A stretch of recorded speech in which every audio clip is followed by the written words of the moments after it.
All right. Good afternoon, everyone. Indeed, we want to give God thanks for this another moment that we can come together. You also, as youth, everyone, we can come together.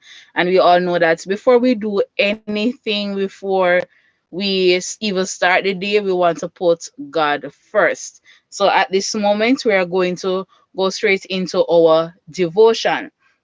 And before I share this devotional thought with you, there's a song that I will love to share with you, just a stanza of this song, and it's taken from our Seventh day Adventist hymnal, and it is entitled Jesus is All the World to Me.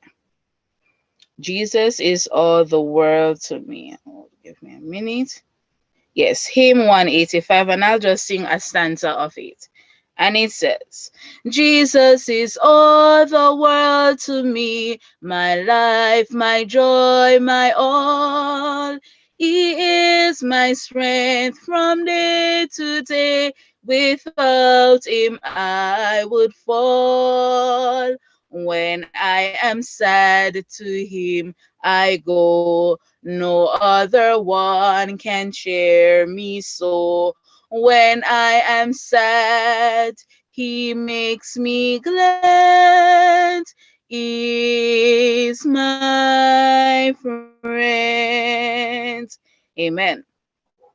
All right. So, everyone, it is indeed wonderful to make Jesus your friend, because when you have Jesus as your friend, you know that you have many friends who may be of an encouragement to you, of an influence. Certainly when we have Jesus as our friend, we certainly cannot go wrong.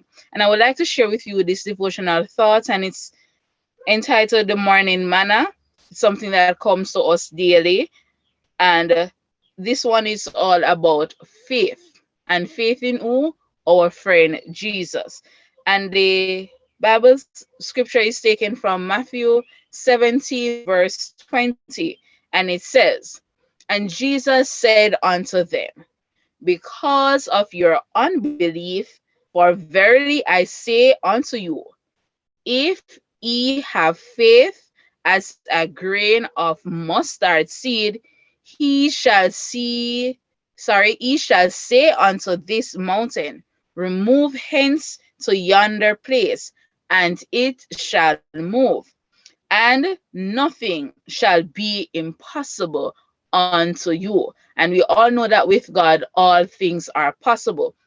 So, your faith in God will affect the change you desire according to His will concerning you. Now, this is a personal question. Will you have faith? Will you believe? I do encourage you as you go throughout the day, as you go throughout this process of getting ready for your exam. I want to encourage you to have faith in God. Whatever it is that you are doing, have faith in God and believe. And once we have faith in God, faith does not mean only trusting God. Let me go again. Faith does not mean trusting God to stop the storm, but trusting Him to strengthen us as we walk through the storm. Do have a faithful day, and I do hope you will enjoy the rest of the class. Let us pray. Our dear Father and our God, we want to give you thanks and praise for your keeping care and your tender mercies. We do pray and we ask, dear God, for your Holy Spirit's guidance to take complete control, dear God, of all that will be taking place at this moment. First of all, I want to put before you the presenter. I ask, dear God, that your Holy Spirit will protect him. I know the enemy will be at your people, dear God. But I do pray and I hope that you'll give him the strength, give him the knowledge to impart unto these youths, dear God, as they make themselves ready for their exam. I do pray and I ask for even the youths as well, that you would give them that faith, help them to believe in you, help them to trust in you, and to know that with you all things are possible. Not only that, but as you remind us in your word, I can do all things through Christ who strengthens me. I do pray and I hope that you will help them, that they will not only have faith in you because of their exam, but much more than that, to have faith in you, to believe in you, to live for you. And it is our utmost desire that we all will make it to heaven when you shall come. Take complete control as we tell you thanks for hearing and thanks for answering. In Jesus' precious name, amen. Do enjoy the rest of your evening, everyone. And remember, faith is not just believing in God to move the mountain or the calm the storm, but faith is to believe that God will take you through the storm. I'll now hand over to our teacher, Mr. Howell.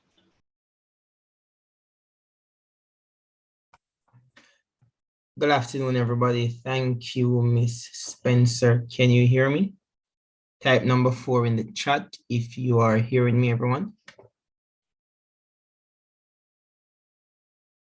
All right, great.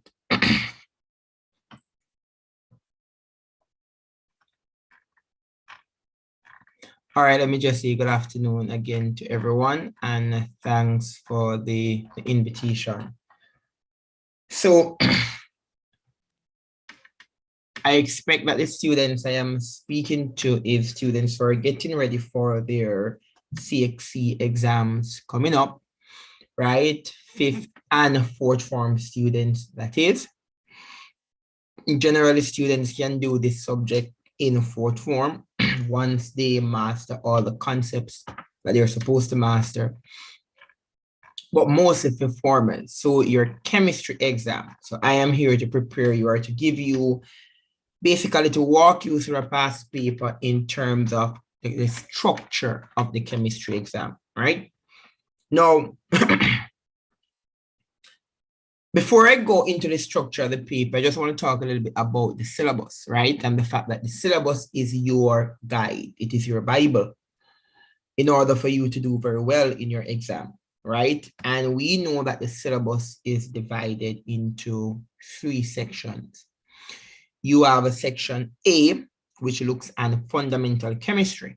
And what does that take into consideration? So for those who are writing, you can go ahead and write. More than likely, some of these topics, you will remember your teachers teaching you these topics, right? So you can go ahead and write. So, for example, you have the states of matter, right? And I'm talking about section A, which is looking at the fundamental chemistry. You have states of matter. You have pure substances, mixtures, and separation. You have atomic structure. You have the periodic table and periodicity. You have structure and bonding, chemical equations, types of chemical equations, the mole concept, acid, bases, salts. Then you have redox reaction, electrochemistry, rates of reaction, energetics. So those 13 topics takes into consideration everything in fundamental chemistry. That's everything on the fundamental chemistry. And that would have been your section A. And then when you go over to section B is looking at organic chemistry, right? Which is basically the chemistry of carbons, right? Or compound that contain carbons, right? So with organic chemistry, you will look at the sources of hydrocarbon compounds. You will look on the reactions of carbon compounds, polymers. And those are the major topics that you will look on in regards to organic chemistry. And that would have been section B. And then you move to section C, which is the last and final section in the syllabus. And it looks on inorganic chemistry. And with inorganic chemistry, the topics you will look at would have been characteristics of metals. Then you have the reactivity, extraction, and uses of metals. Then you move on to the impact of metals and living systems and the environment. Then you will look at non-metals. Next topic would have been water. Then you look at green chemistry. And then you will look on your qualitative analysis. So these are all the topics you must be 100% comfortable with as you prepare for the exam. Now, we know that chemistry, you have two papers. You have paper 2, which is generally 2 hours and 30 minutes. And with that particular paper, you get structured type questions. You might get 1 or 2 essay type, but it is mostly your structured type questions. And you get 6 questions. And with these 6 questions, all are mandatory. You must do every single one. You don't have an option. Absolutely none. So you must do every single one of the questions for paper 2. And then for paper 1, which is your multiple choice, you have 60 multiple choice questions that span the entire syllabus. So how do you prepare for a chemistry exam? Understand the organization of the syllabus. And once you understand the organization of the syllabus, then for sure you will do very well. And when I say understand the organization of the syllabus, what am I talking about? So for example, organic chemistry is a must-come topic on your paper 2. Inorganic chemistry is a must-come topic. So you're sure, you're 100% sure that organic chemistry will be on the paper. Inorganic chemistry will also be on paper 2. And I'm talking about paper 2, not talking about paper 1. Paper 1 is multiple choice. So with paper 1, which is multiple choice, you can look for everything. But when it comes on to paper 2 now, you know you're getting 6 structured questions. Organic chemistry is a must come. Inorganic chemistry is also a must come. If we go back to fundamental chemistry, with fundamental chemistry, you have roughly 13 topics under that particular heading. CSEC will not test you on everything, but you don't know which topics they're going to test you on. So it is very important that you master all the topics under fundamental chemistry. Organic chemistry is just a few. Inorganic chemistry is just a few. So what does that mean? If you look at the syllabus, you will realize that majority of the topics fall under fundamental chemistry.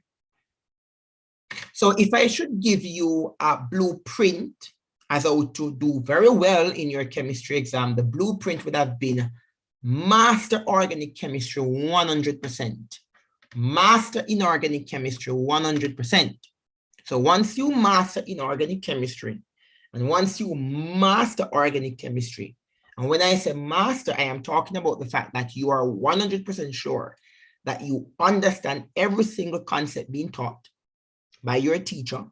And not only that, you know that the question on the paper, you would have answered to its maximum, and you are sure of the maximum mark. And when you go to fundamental chemistry, and even if you miss a 3 points or a 4 points or a 5 points, it's not going to be that bad.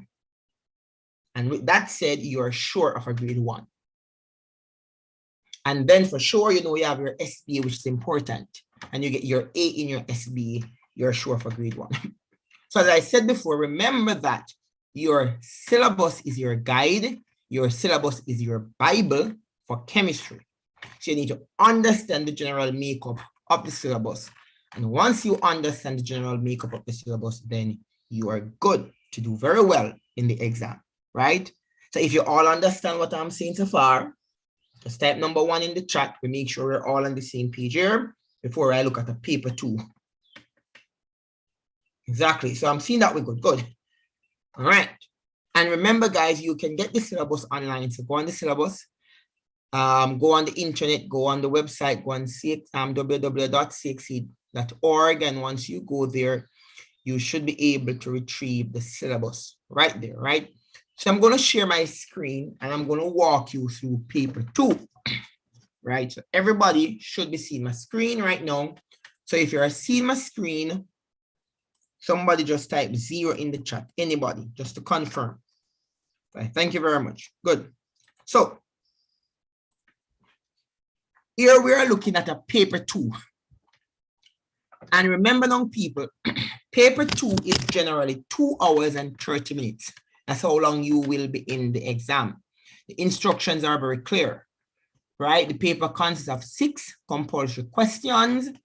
You're going to write the answers in this particular booklet, right? For section A, you write your answer to each question in the space provided after each part of the question. For section B, write your answer in the space provided as well.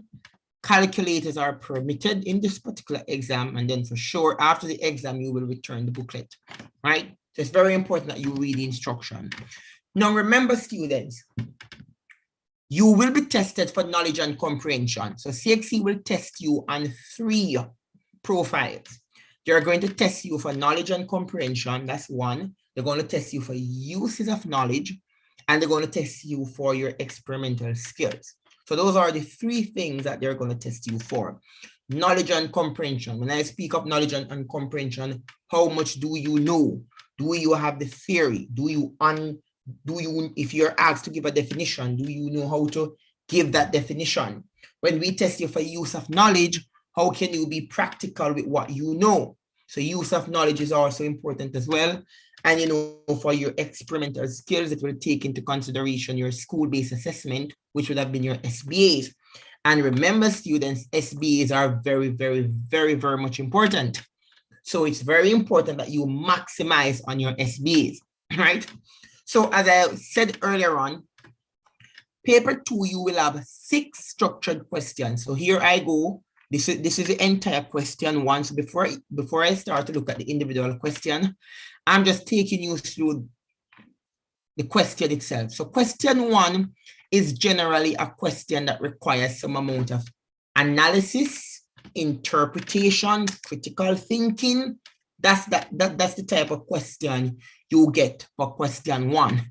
So question 1 is not just knowledge and comprehension, you knowing the information.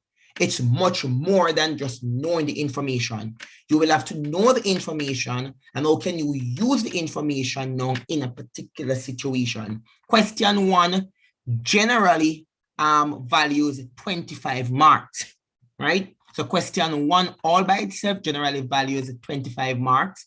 Question 1 is generally linked to your school-based assessment. They can ask a question maybe similar to what you would have done in your school-based assessment as well, which is very, very important, right? So question 1 is testing you for analysis.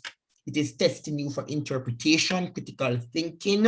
It's basically you being a scientist. That's what question 1 is testing you for. Question 2 will also test you for some amount of analysis as well, using the knowledge you would have learned while you are at your chemistry class. So they will test you for that as well, right? So for example, I know once we have 4th form students on the platform, you would have been exposed to periodic table, right? At your local school, wherever that is. If not, more than likely you will reach there based on how your school would have structured their program, right? But if you look at question 1, question 2, sorry, you realize it also tests you for use of knowledge and comprehension as well, right? And then now, if you look at question 3, what I can tell you for a fact, question 3 will definitely be an organic chemistry question. If you should look at all the past papers from 2015, because remember, our newest syllabus would have changed in 2015. And if you should look at all past papers from 2015 all the way down to 2021. Remember, in 2020, no paper 2 was administered, I think. So no paper 2 was administered in 2020 due to the pandemic, right? It was only paper 1. But if you should look at all your past papers from 2015, come down to 2019, and then 2021, you would realize that question 3 is always an organic chemistry question. So think about it, students. If you maximize on question number 3, and if you are sure of that 15 marks, right? Question 2 is worth 15 marks. Question 3 is also worth 15 marks as well. So think about you maximizing on question 3. You would realize to some extent that, yeah, you are on a good trajectory in doing very well. And that's why I say to you, organic chemistry is a must come, right? And if you look at organic chemistry, this particular question, which is organic chemistry, it requires some amount of knowledge and comprehension. It requires some amount of use of knowledge. And when I say knowledge and comprehension, if you look at BI, it asks you to define the term structural isomerism. You have to know that. You will have to study that. Based on the definition your teacher would have given to you, that's how you would go ahead in defining what structural isomerism is, right? Question 4 will take you back to fundamental chemistry. So question 4 can be flexible, right? So question 4 allows for flexibility, right? We can't definitively say what question 4 can be or might be. So same as how I would have said to you, question 1 will require analysis, interpretation, critical thinking, right? It has some linkage to a S.D.A type question or a lab-based. It's like a lab-based type question. Question 2, we can't definitively say what it might be, but we know you're going to get a question 2. Question 3, we can say it's an organic chemistry question. Question 4, we can't definitively say what it can be. Question 4 allows for some amount of flexibility as well, right? When it comes on to like question 5 and when it comes on to like question 6, we're expecting that you will get an inorganic chemistry type based question. So that's a format of the paper. Now, students, I generally encourage students to do the following. When you get this booklet this year, or when you get the chemistry booklet to do your exam, don't skip through the booklet. Work the booklet or work the question paper from front to back. Because let's say, not saying it's going to happen to anyone in the room currently, but it happens from time to time. And at times, students have nervous breakdown in an exam, right? And when students have nervous breakdown in an exam, it's very difficult to get them back to where they were when they started out. And that's why I always encourage students, don't practice of skipping through. It's like, I want to see what question 3 is. I want to see what question 4 is. You know why? Let's say you would have seen question 1 and you would have said to yourself, oh, yes, I can do question 1. I would have studied this question. I'm good. Then you start to skip and you skip to question 2 and you said, oh, yes, I know what question 2 is. I would have done it and it's good. Then when you reach question 3, you said, yes, I can do this question. But guess what? When you reach question 5, you now say to yourself, oh my God, I didn't study this particular topic. I don't know what to do. You know what's going to happen in the exam now? You're going to start to fluster. Might have nervous breakdown. You're going to ponder on question 5. So when you started the exam initially, and when you saw question 1, you were so confident and competent and said, yes, I can do question 1. But because you skipped through the entire booklet, and when you reach question 5, you realize you didn't study question 5. You're going to say to yourself now, oh my God, I don't know what to do. And when you go back to do question 1, initially when you started out, you could have answered question 1 perfectly fine. But because you saw question 5, without starting the paper, you can't do question 1 good anymore. And that's why we always advise students, work the paper from front to back. Don't go into the habit of skipping through the paper, because CSEC arrange your paper in a particular order. And once you follow that order, then everything should be fine. You don't need to worry yourself, right? So, as I would have said to you, and I hope you're taking notes, we are here today to prepare you for the exam.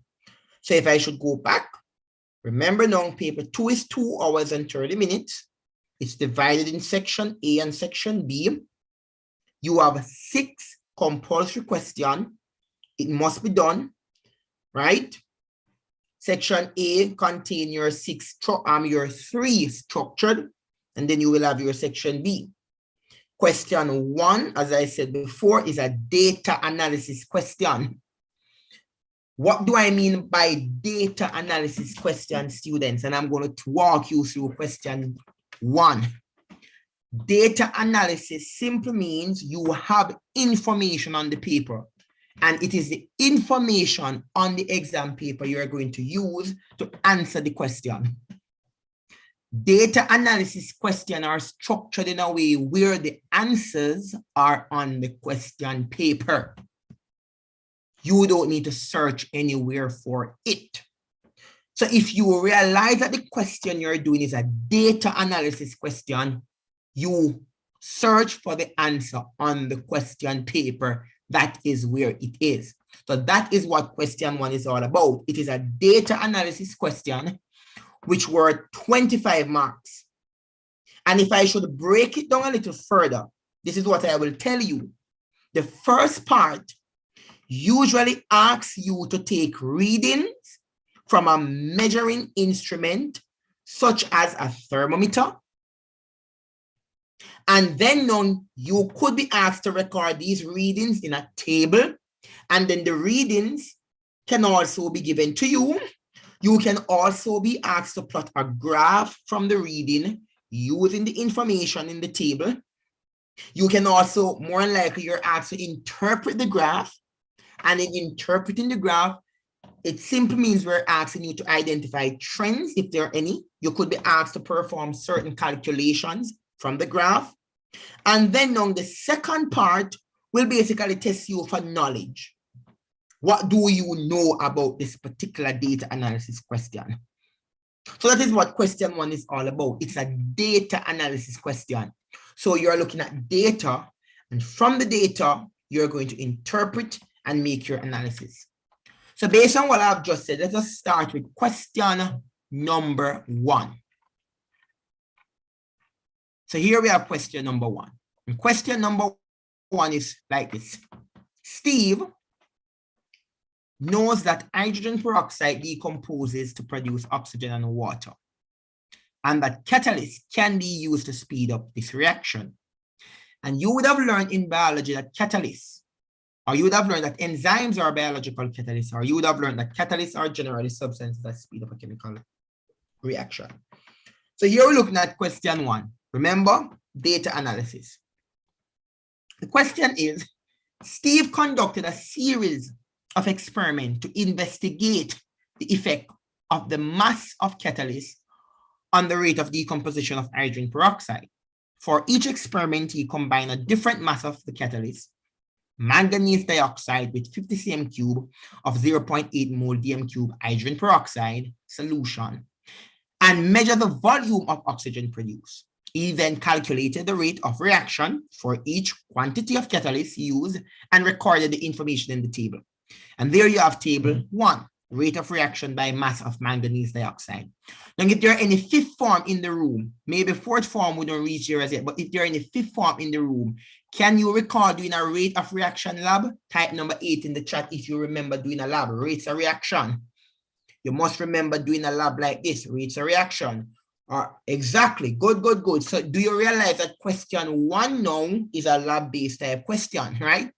So you would have remembered doing some rates of reaction. There you go. So I'm seeing the 5th formers sending in their thing. Let me push it a little bit further, 5th formers. Did you use a sodium thiosulfate? Number 7 in the chat if you use sodium thiosulfate. Let me hear. Did you use good. You see what I mean?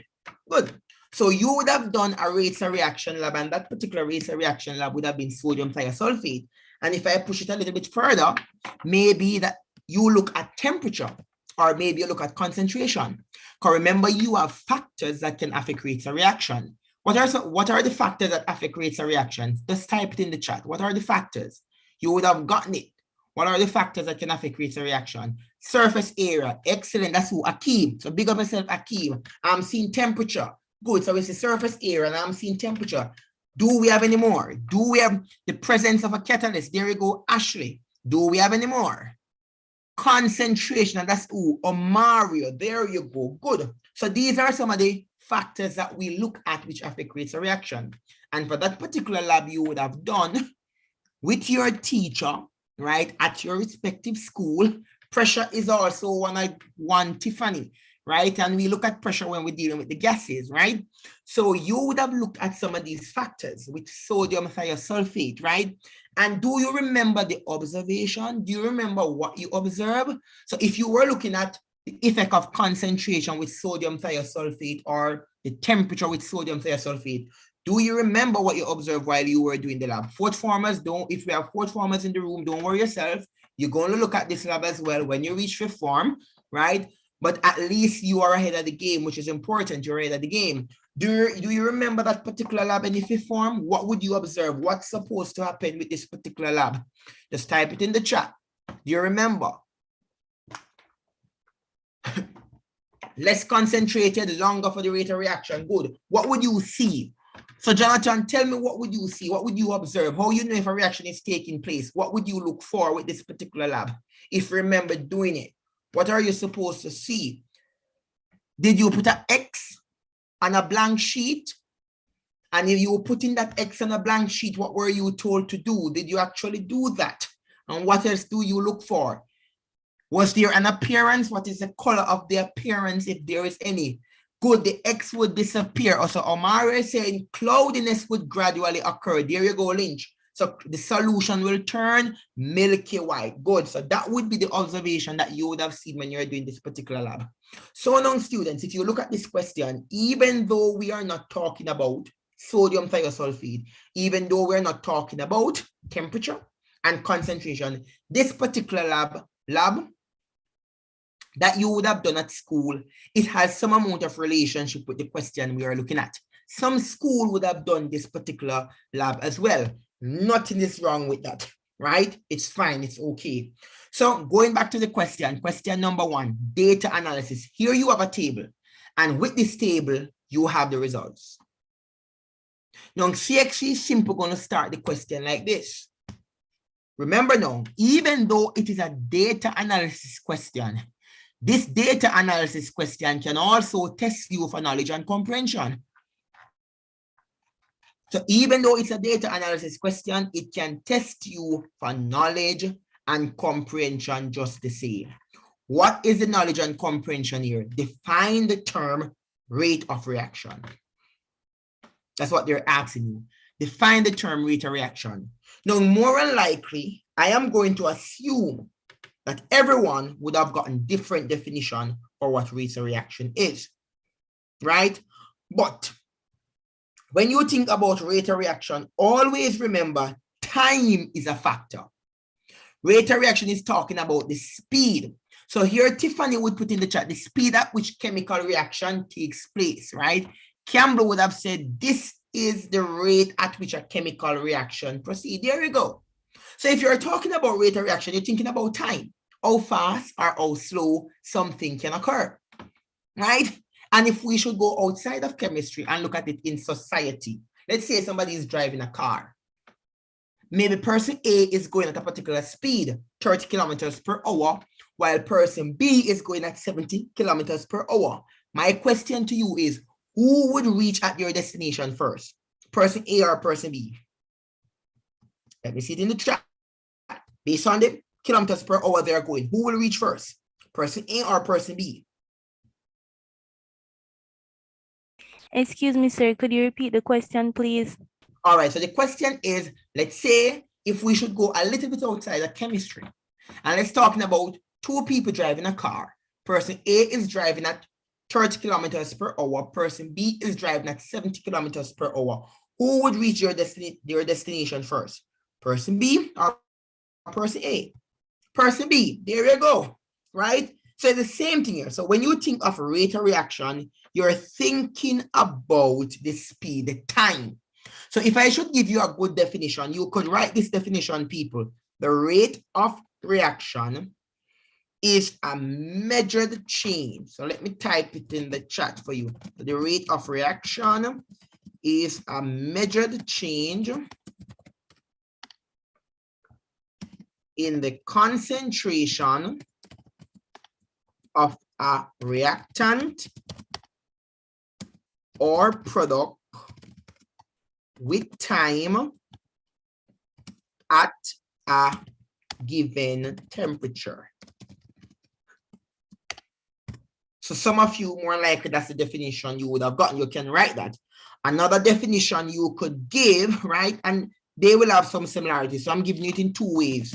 You could say the rate of reaction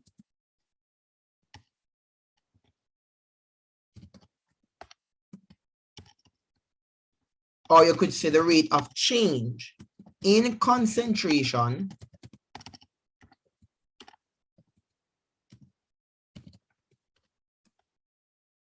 of reactant or product with time.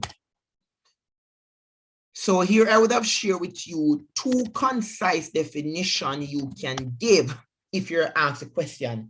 And how much is it worth? 1 mark. Simple and easy. 1 mark and 1 mark only. Right? And remember, rates of reaction is a topic you will find in section A of the syllabus. Right? So that's the definition you can give for what rate of reaction is. Right? So basically, you're trying to measure the change in concentration of the reactant or product with time. So basically, you want to assess how quickly the reactant will change into a product within a specific time at a given temperature. Or basically, what you're doing in rate of reaction is to assess how fast the reactant can become product. Because remember, in chemistry, people, you're looking at basically the chemical reaction taking place. And if you go back to fundamental chemistry in third form, you would have looked at reactants converting to products. And a speed of a reaction will take place depending on how fast or how slow. Also, concentration can affect the speed of the reaction as well. Very, very important, which is a factor, right? Now, the other question is, write a balanced chemical equation to show the decomposition of hydrogen peroxide. That's what they're asking you. All right. Akeem is ahead of the game. There you go, Akeem. And it's a balanced equation, right? And let me hope everybody understand what balanced equations are. Remember, people, and everybody should know what chemical equations are, but let's say you don't remember what chemical equations are. So if good, state symbol must be included. So tell me some information about chemical equations. So you must have a state symbol, which is very, very important, right? You need to ensure that you are balancing your equation as well, which is very, very important. So I'm seeing that, and they must balance on each side. So Omarion was saying, good. So you need to balance it on each side. So simple people, if I should say to you chemical equation, remember, chemical equations are used to represent a chemical reaction. That's what they are done. So you use chemical equations to represent a chemical reaction, right? So reactants and products are shown using symbols and formulas. So you use symbols and formulas for a chemical reaction. And remember now, the reactants are separated by a plus sign, and they're generally on the left side of the equation. So your reactants, they're generally separated by a plus sign, and they are on the left side. Your products, they're also separated by a plus sign, and they're on the right side as well. And then you use an arrow. An arrow is used to separate your reactants from your products, right? Right? And then, of course, you would put your condition. So if you should see the equation, so everybody look in the chat, see that Akeem would have gone ahead and he would have typed the equation in the chat already. Then I won't go over it as good because the answer he put there is correct. So here you have the reactant here would have been hydrogen peroxide H2O2. That's the formula. The state would have been aqueous. And remember, they asked for the decomposition of hydrogen peroxide. So remember now, people, you have different types of chemical reactions. So you will have learned about the different types of chemical reactions you have, right? Remember the type of chemical reactions you have, Let me take you through it a little bit. So the type of chemical reactions you have your synthesis reaction, And when it comes down to your synthesis reaction, we're talking about two or more substances combining chemically to produce a single product. You have your decomposition reaction, and Akeem is typing some in the chat. You have your single displacement, you have your ionic precipitation, you have your double, you have your oxidation, you have your neutralization, and you also have your reversible reaction. This question now is asking you for the decomposition. What do I mean by the decomposition? It simply means when you're looking at a decomposition reaction, ladies and gentlemen, when you're looking at a decomposition reaction, basically in this particular reaction, you're talking about a single reactant is broken down into two or more products. Remember that, right? How is a compound be broken down? There you go, Akeem. Tiffany is saying basically it's a split up. So you have one big thing and you're going to split it up into two. That's what we mean by a decomposition reaction. So it is our single reactant is broken down into two or more products, right? And this can be carried out in many ways. It can be carried out by a thermal decomposition, or it can be done by electrolysis, right? Fifth formers will know what electrolysis is. Fourth formers, you will get there as well. So no need for you to worry yourself. So seeing that you're asking for decomposition of hydrogen peroxide. Hydrogen peroxide is a single reactant being broken down into two products. And if you go in the chat, everyone, Akeem would have gone ahead to type the equation, which is worth 2 marks. So here you have hydrogen peroxide, which is H2O arrow, to give you water, which is H2O plus oxygen. And for sure, you will need to balance the equation. Right? So if you look at the equation initially, let me say everybody don't know how to balance the equation. And remember now, guys, when you're balancing equation, no people, this is very important. There are steps to follow, right? You need to know the state symbols, you need to know the chemical formulae. So I'm going to turn on my annotation in a few. Let me see.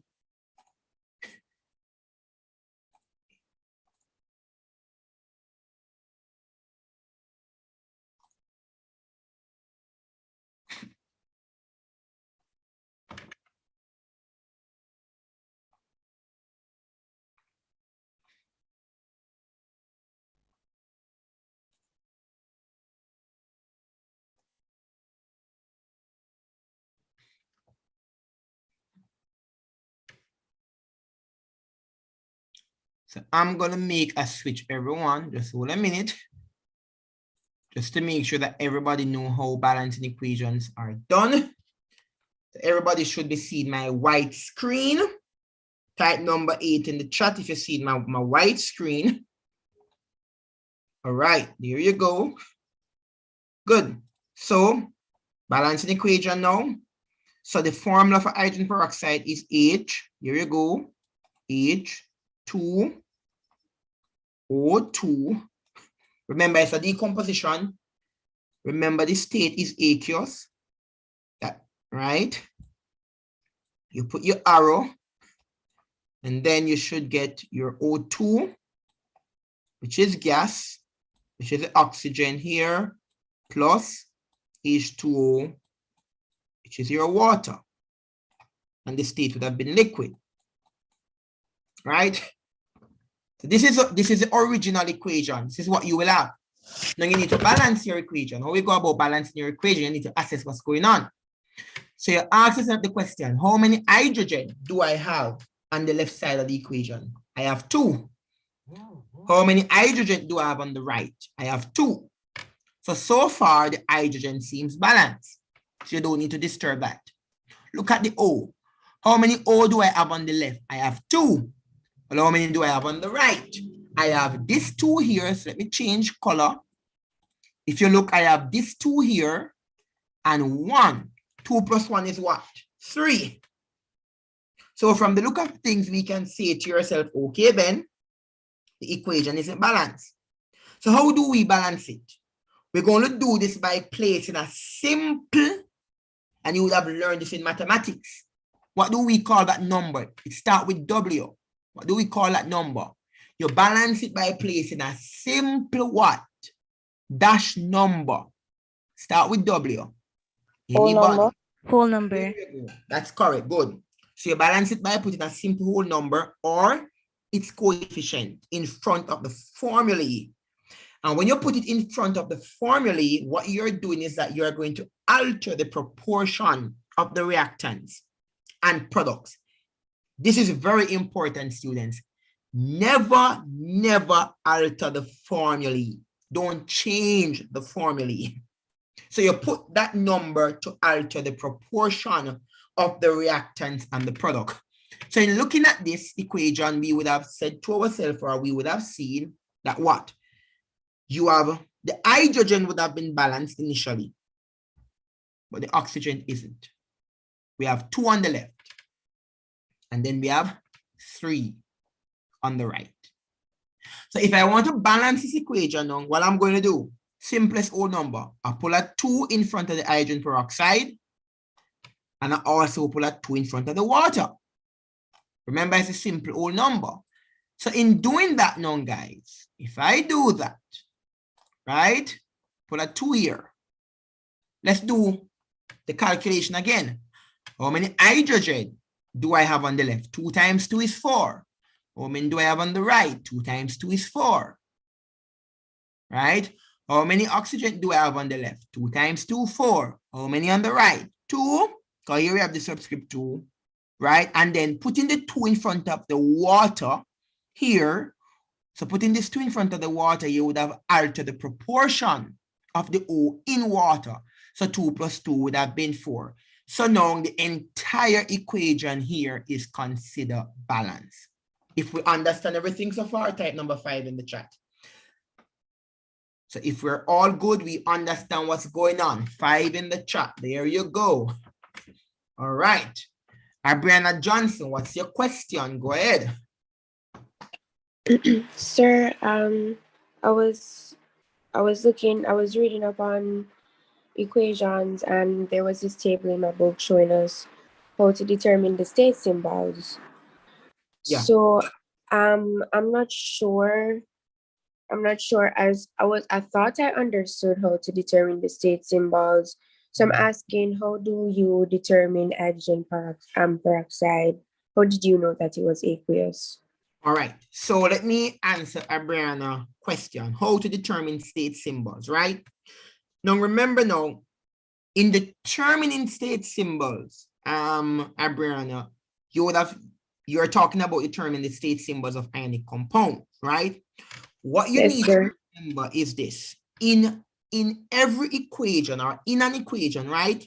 If the compound is soluble, so listen to this now. If the compound is soluble, right, then it would get a state symbol of being aqueous. So I'm just taking you from the introduction first. If it is insoluble, that means it's not going to dissolve in something. Then you always give that state symbol as being solid. But guess what now? Most ionic compounds are soluble in water. But there is an exception. Some can be insoluble as well. And so to differentiate between which one is soluble and which one is insoluble, it is extremely important that you learn the rules pertaining to you determining the solubility of ionic compounds. And if I should share that briefly with you, right, and maybe others in the platform will benefit from it, right? So let's say you're talking about compounds, so like potassium, so compounds which contain potassium, sodium, and ammonium compounds. All of those compounds would have been soluble. There is no exception to the rule. So potassium is a compound containing potassium, sodium, and ammonium. They are soluble. Exception, none. When you think about your nitrates, they are all said to be soluble. No exception to the rule. When you think about your sulfate are soluble as well. However, you have some exception. So sulfates are soluble. What would have been the exception? You have your lead-2 sulfate and your barium sulfate. These two are insoluble. Your calcium sulfate is slightly soluble. When you think of your chlorides, all your chlorides are soluble, but you do have exception as well. What are the exception? Your silver chloride is insoluble. Your lead 2 chloride is insoluble in cold water. So your lead 2 chloride is insoluble in cold water, but moderately soluble in hot water. Then when you think of now your ethanoates, they're all soluble. Your hydrogen carbonates, they are all soluble as well. So those are some of the exceptions when it comes on to what is soluble in water. You still there, Abriana?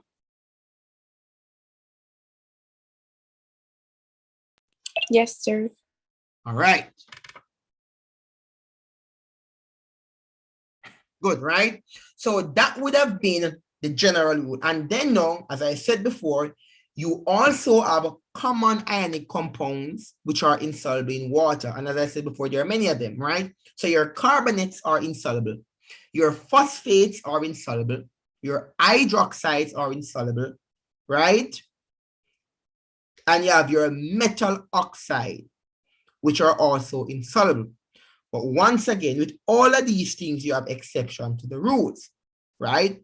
So to answer your initial question about the hydrogen peroxide, let me take you down to the exception to the rules. So your potassium carbonate, your sodium carbonate, your ammonium carbonate, they're all soluble. And remember I said before that all carbonates are insoluble, but these are the exceptions. So with your phosphate now, which are all soluble, what would have been the exceptions?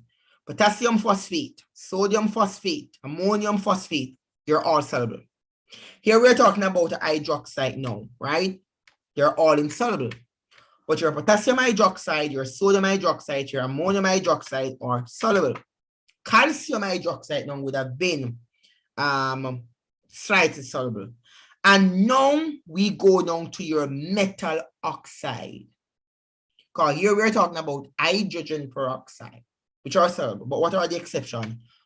Potassium oxide, sodium oxide, calcium oxide, they react with water to form the equivalent of a soluble hydroxide. And due to that particular rule, we can arrive at the notion that your hydrogen peroxide here would have been soluble. And due to the fact that it is soluble, it would be assigned a state symbol of aqueous. So if you don't know these following rules, then that's how the challenge come into play for you to know what is soluble and what is insoluble. Right? Tiffany said in the chat that I don't know if this method is the best to use, but I always think of it like this. Once it is a solution, it's aqueous. And you can go with that, Tiffany. Once it's a solution, it is aqueous. However, bear in mind,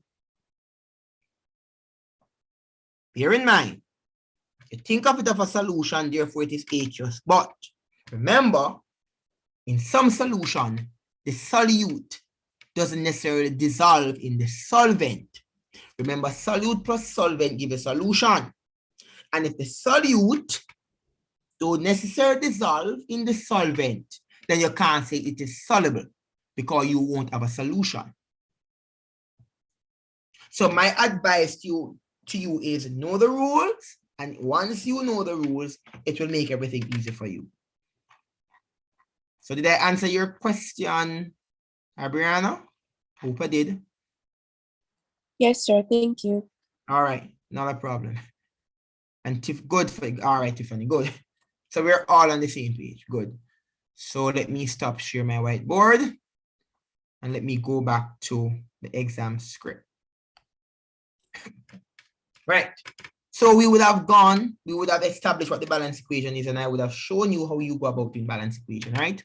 So the next question is, use the axes in figure 1 on page 3 to plot a graph showing rate of reaction versus mass of manganese dioxide.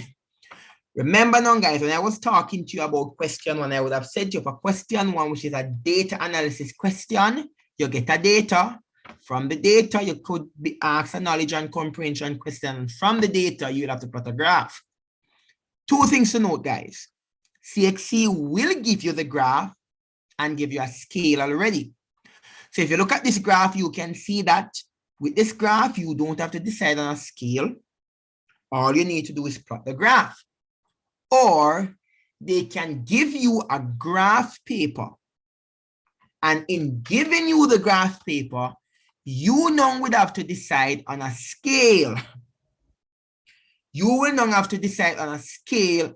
Hold a minute. Abriana is saying the rules are on page. All right, so students, Abriana is assisting you here. So if you have the chemistry concise book, then you can find the rules on page 48 to 49. Good. So that could help you. Good job. So that I was saying now, CXC can already give you a scale. And for this particular question, if you look carefully, you would have gotten a scale, right? They would have assigned your numbers already. Or they can give you an empty graph. And from an empty graph, then you will have to populate it. Now, this morning you had physics. And in physics, you would have learned how to plot a graph. So I am not here to teach you how to plot a graph. We are just going to plot a graph. But in physics, you would have learned that you have an x-axis, which is this one here at the bottom here, that I am moving my cursor on. And then you have your y-axis. And you would have also learned about independent variables and dependent variables, and you would have learned about where you put them, right? And I am sure in physics, you would have learned about best fit line. You learn how to do best fit line, right? For those who were, whether you learned it this morning or Yes, you learned sir. it, you did? Somebody said yes? Yes, sir. Yes, Good. sir. We learned it at school. Good, good. So you should learn about how you construct a best fit line, right? And you would have learned about all of those information, right? So no need for me to teach you those things, right? Physics would have taken care of that, which make my job much easier. So what I'm going to do now is to plot a graph. So in plotting this graph, it simply means you go to the table. Here is your table. This is your table. You look at your table, right? This is the data. And what I want you to do, depending on the device you're using, you can take a screenshot of what you have there, or you can take a picture, right? So looking at this table, you can see that you see the mass of the manganese dioxide, and it is on the x-axis, and then you see the one for the y. So let's say you're asked to plot the graph. You're going to put what you need to put where, right? So if I should go all the way up at the top, here we are seeing 0.7 to 0.6. The mass descent is 0.7 to 0.6. That's the first one. So all you're going to do now, guys, you look at your scale. If you look carefully, you're seeing one here. So if one is here that I'm moving my cursor on, it simply means that 0.7 would have been somewhere up here. So hold a minute, let me get this thing on. Mrs. Hamilton, are you in the room?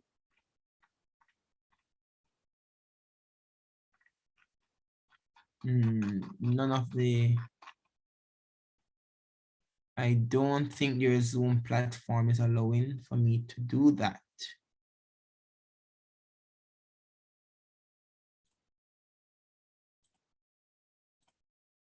Yeah.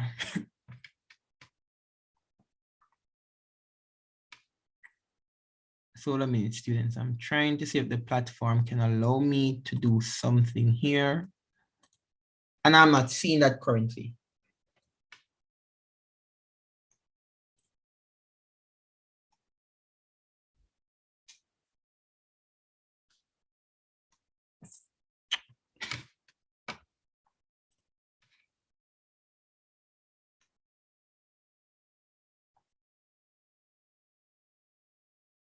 That's what I'm looking for, Paris. But I'm not seeing this. I'm not sure what Zoom package they have. Not sure the Zoom package they have. That's what I am looking for. which means I'll have to go back to their whiteboard. So what I want you to do, people, right? So just note the numbers here. You can take a picture of the numbers. I'm going to go to the whiteboard. And then I wanted to plot the graph while on the graph paper.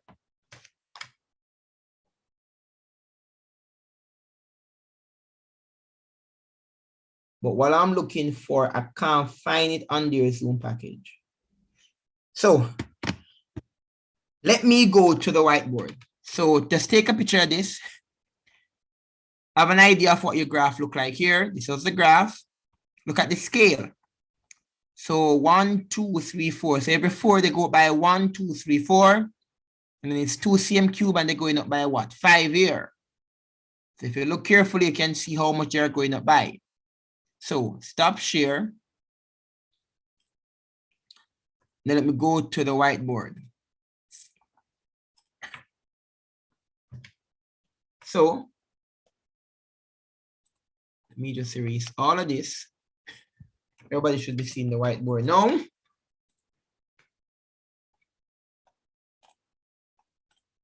So this is your graph. And remember, this is not drawn to scale, everyone. So what I'm doing here now is not drawn to scale, right? But remember, at the X, they had 1, then they got 2, and they had 3, and then they had 4. And then I believe they went up every 2. So this would have been your 0.5. Then they would have went up to 1.0. So that would have been your 1.0. Then they went up to 1.5.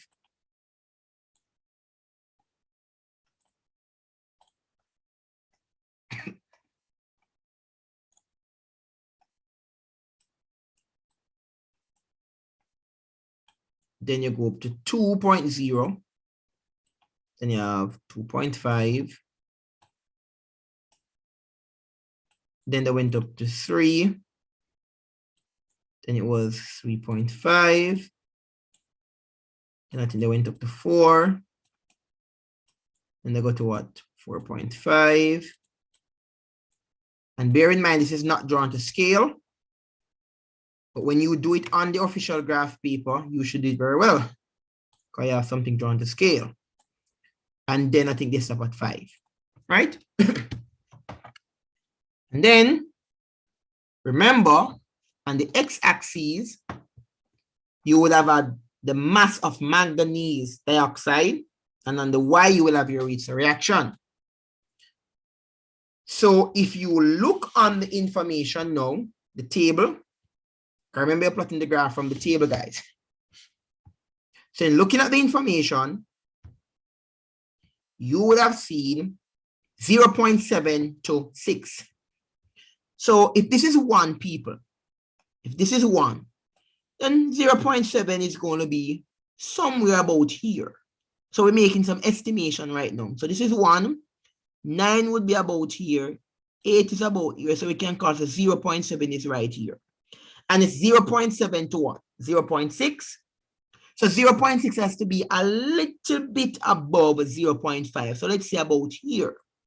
So if we're coming from here to here, then this would have been our first plot.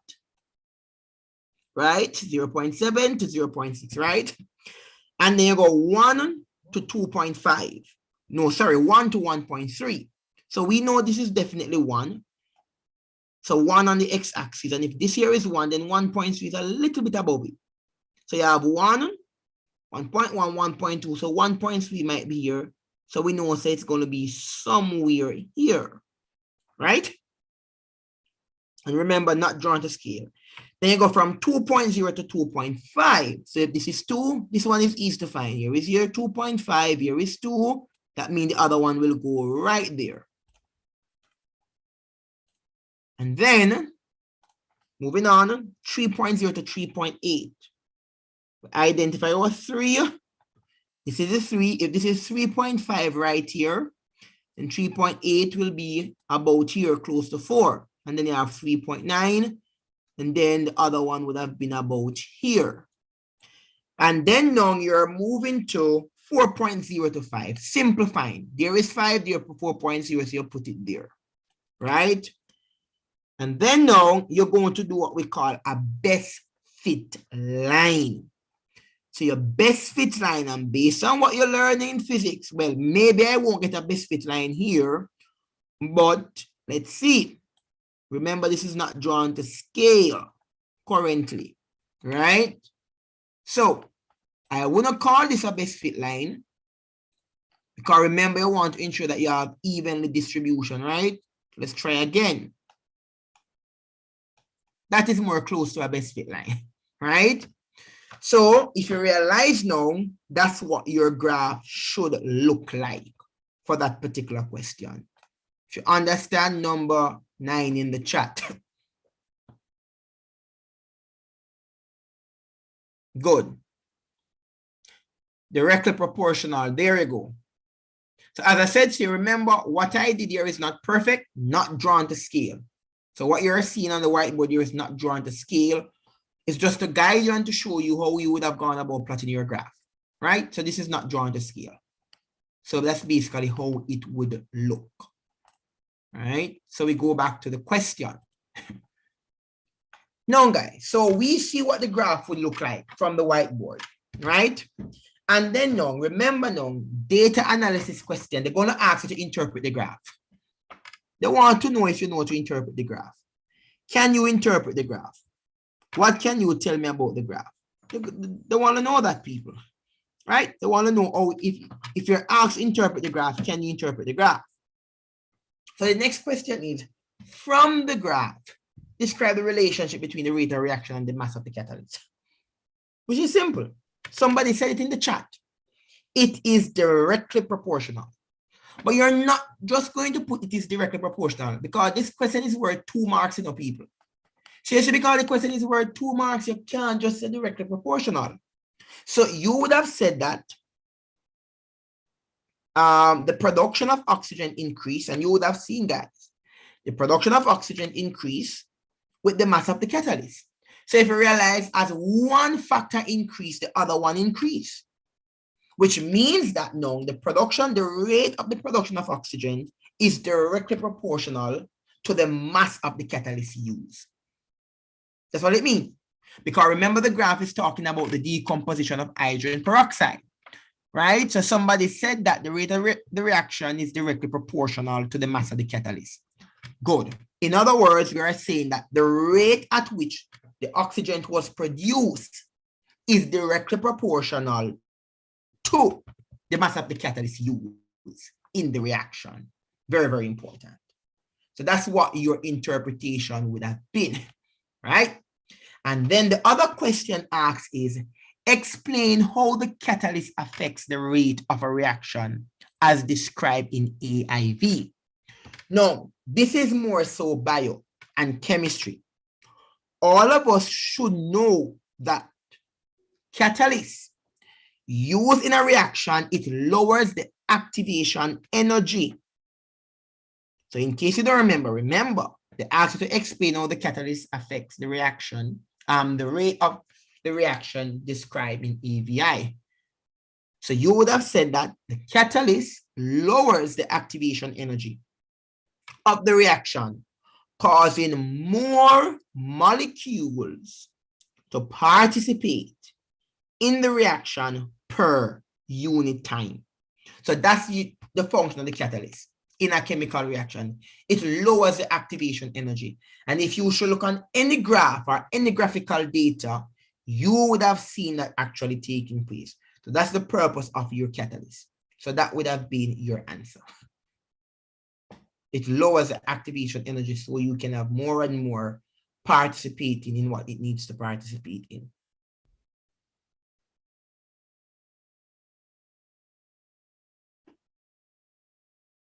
Right? And then on the other question asked, once again, remember I said that calculation can be asked. The next question is, from the graph, determine the mass of oxygen produced after 10 seconds using 3.5 gram of the catalyst. How would you answer such a question? Anybody have any idea? So the question is, so it simply means now you need to go to the graph, people. This is not a knowledge and comprehension question. This is not a question which requires of you to know something in the book. It said from the graph. So you need to now go to the graph which you would have plotted.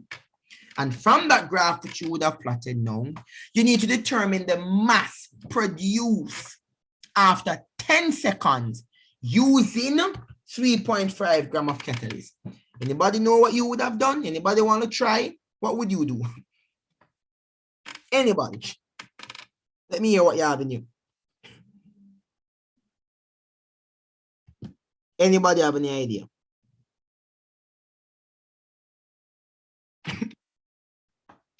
Nobody?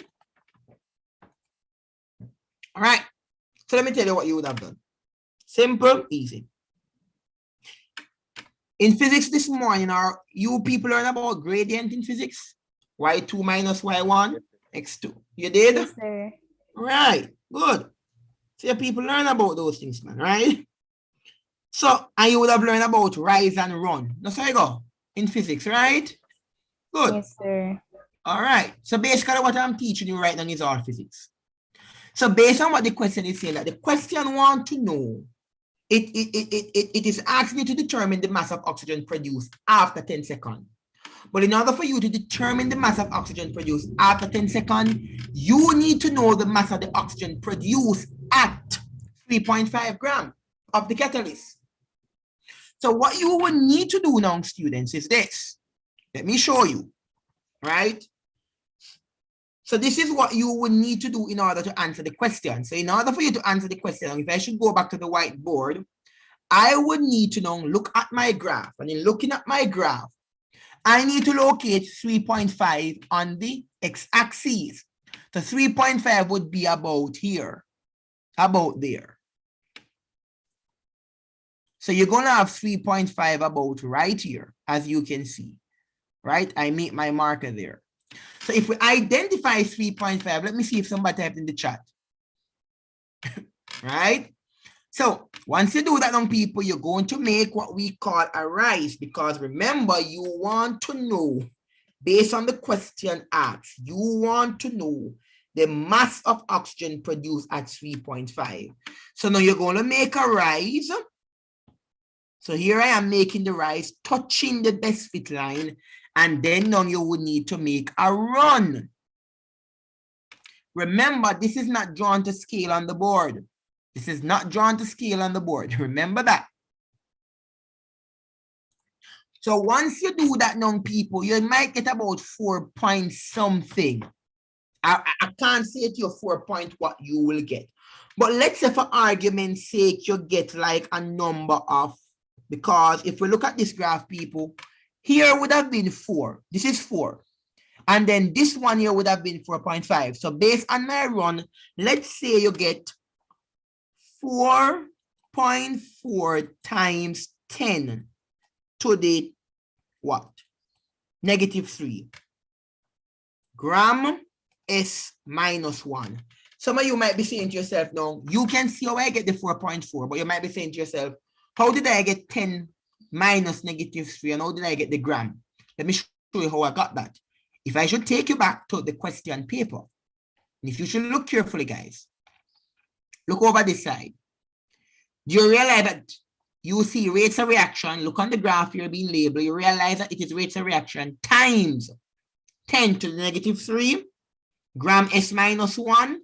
Everybody seen that? Type number 0 in the chat if you see that. Good. All right. So that's how I would end up. There you go. So that's how I would end up now with my -3, 10 times -3. So if I should now go back to the whiteboard, all I'm doing here now, the question is asking you now, what is produced at 10 seconds? So I know the rate of reaction at 3.5. The question is asking you at 10 seconds. Can anybody tell me now, what do I need to do now to get my answer? How would we include the 10-second here now? What do I do? Do I add? Do I multiply? Do I subtract? What do I do? What do I do with the 10? I would now do what? We want to find the mass of oxygen after 10 seconds. So seeing that I want to find the mass of oxygen after 10 seconds, and I know what it is at 3.5, there you go, somebody said it. I now will multiply 4.4 times 10 to the negative 3 times 10. And when I multiply that number by 10, can somebody put that in your calculator and tell me what the answer would be? 44 times 10 to the negative 3. So it is now 4.4 times 10 to the negative 3 times 10 seconds. And what will the answer be now? And that the answer you're going to get now will actually tell you the mass produced, or the mass of oxygen produced after 10 seconds. Let me hear you when you have the answer.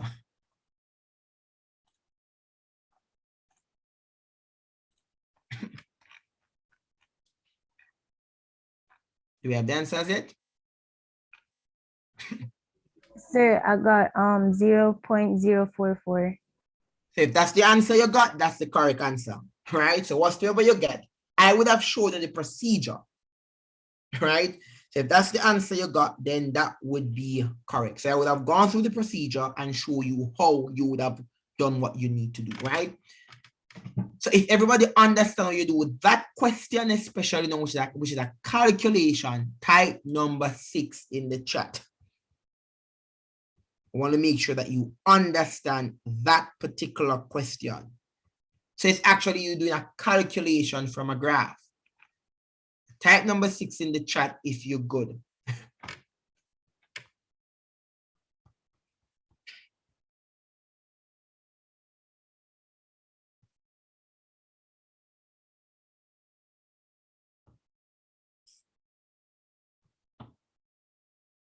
Okay, so we're good to go. Let's now move to the other question. The other question is asking you to do what now? Draw a diagram of the apparatus that Steve should use for conducting this experiment and collecting the gas. Let me go again. Question is asking you to draw a diagram of the apparatus that Steve should use for conducting this experiment and collecting the gas. So the diagram Steve would draw is something looking like this, guys. And once again, this is knowledge and comprehension. Remember, we are collecting gas. We don't want the gas to escape. So you would draw something looking like this. And then I'm going to give you some brief descriptor. So let me clean all of this. So what you will draw would have been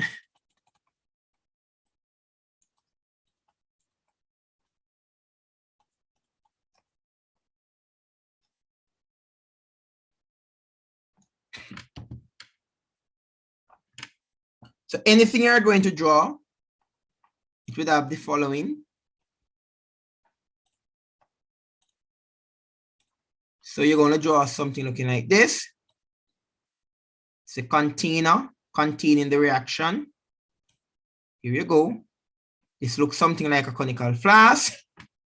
Then the apparatus you're going to draw is what we call a, I'm going to write the word on the board on the whiteboard here. It's what you call a airtight apparatus. So please copy this for me. So you draw something called an airtight apparatus. Because once again, you don't want the gas to escape. And then you can attach a syringe to it.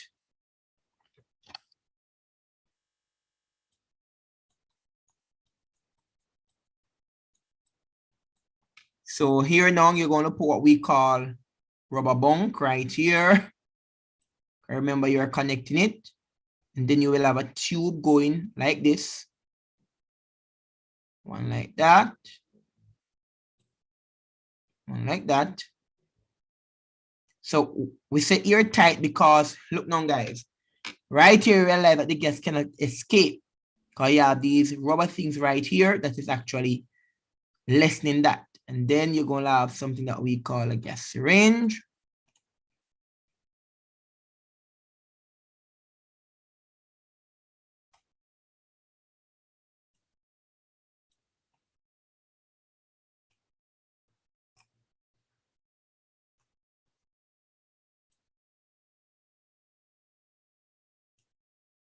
So it's basically something looking like this. And then you know that in a gas syringe, you have what we call, this is where you will record your reading to know how much of what is released. So you know on the inside here, inside here you will have your hydrogen peroxide, which will be decomposed. Right? So you will have your hydrogen peroxide on the inside there. So you would put your hydrogen peroxide plus your manganese oxide on the inside. And then of course, this will be your gas syringe. And the gas syringe purpose now is to, you know, collect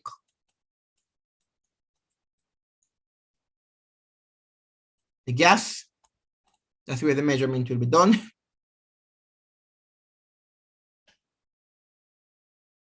And basically that's what you have.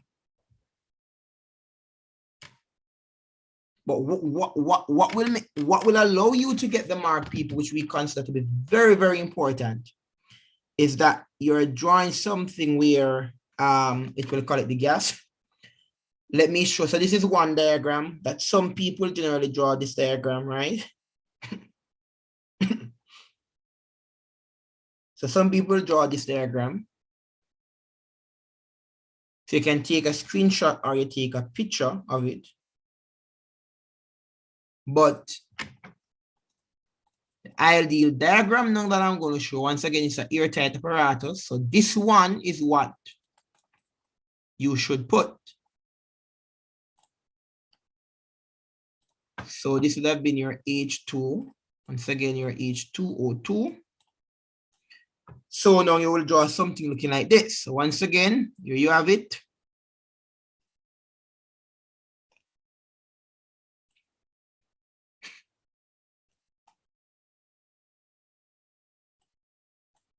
So you can copy this. And then I'm going to make a rub here.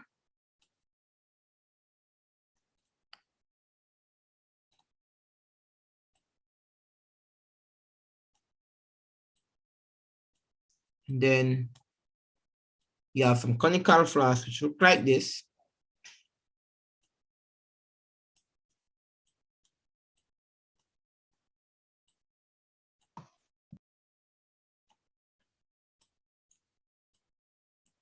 So what do you have here? This thing here is what we call a separating funnel. So this is what you call a separating funnel.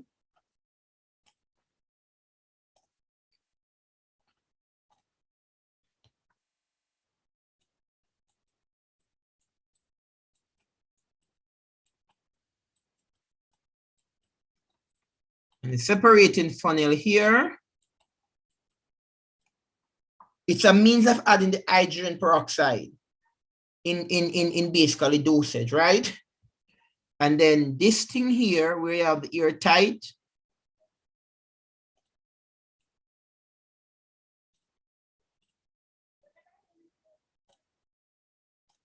to make sure that everything, 1 minute here.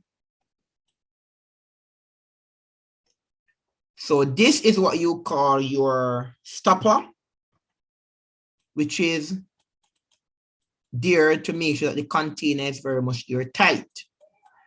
And it is airtight because remember, in this mixture, the gas oxygen will be releasing. and you don't want it to escape. You want to ensure that you get accurate reading, right? And then, of course, this now would have been your gas syringe, which is used to collect your gas. And then, of course, you can take your reading from it. So that's the diagram you would draw for that particular question, right? So you can take a picture or take a screenshot.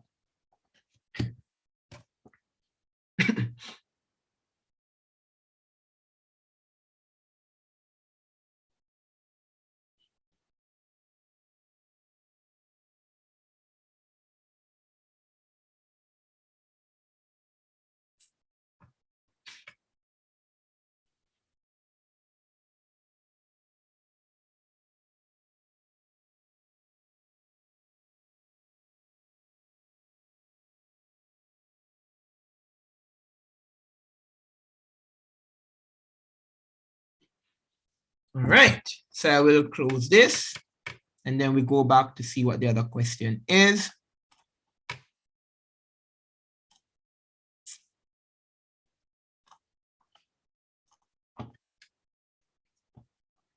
And then the question continues. So it says here that Steve conduct another experiment.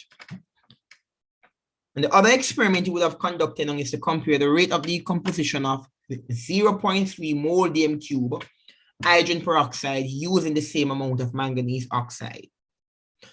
On the same axis in figure 1, sketch a graph to show how the rate of production of oxygen compares with that from experiment 1.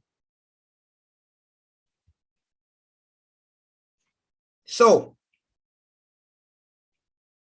what the question is saying is this. Is the graph you would have drew earlier on this, so the graph you would have drew here earlier on. All the question is asking you to do is go back to the same graph, the original thing you would have drew for this question here. And then now it's not asking you to do another graph. All it is asking you to do now is to sketch a graph to show how the rate of production of oxygen compares with that of experiment 1.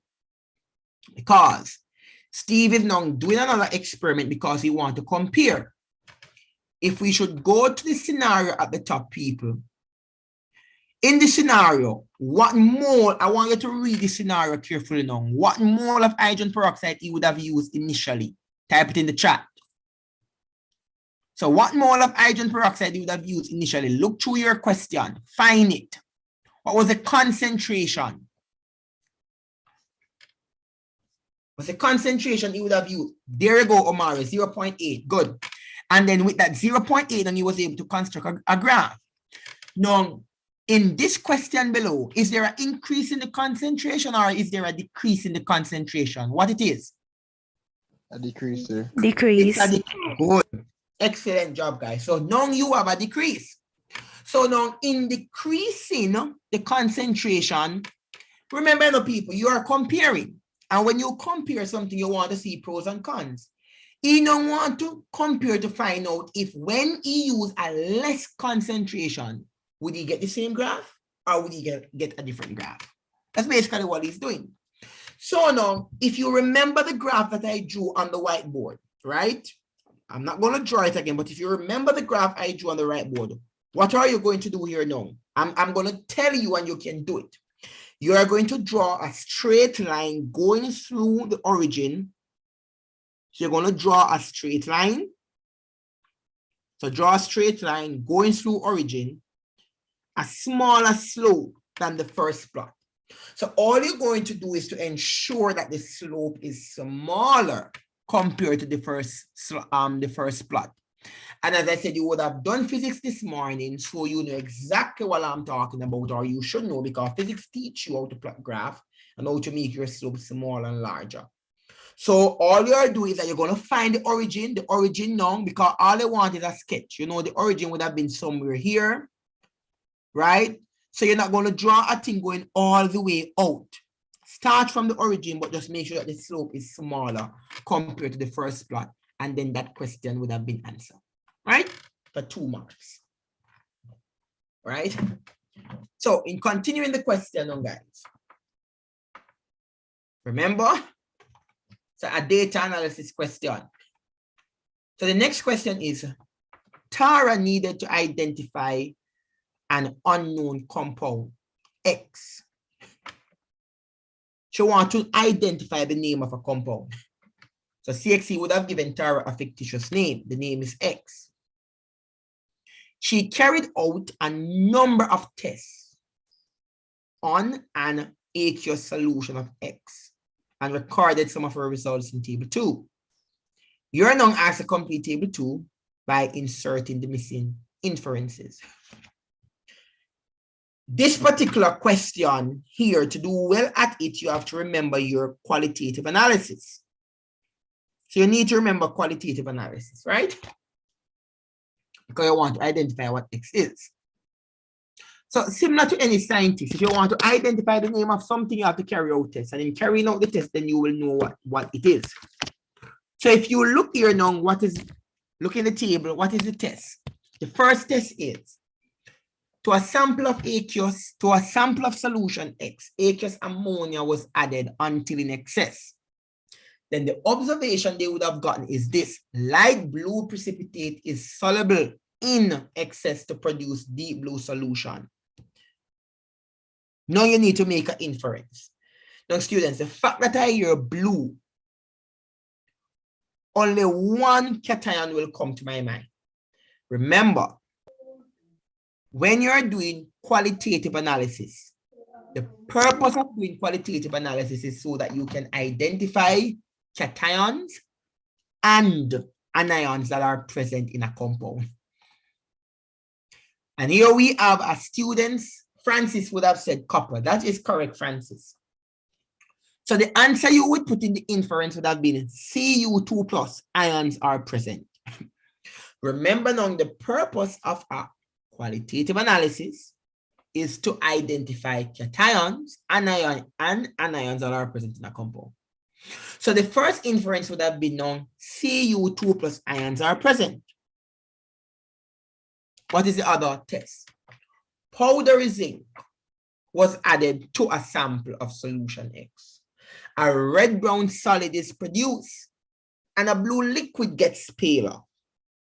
Red-brown solid is produced and the blue liquid gets paler. What does that mean?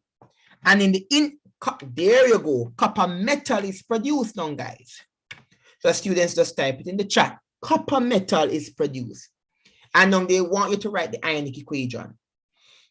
So let me give you the ionic equation. So you would put in the inference that copper metal is produced. And so your ionic equation now would have been, let me write it here.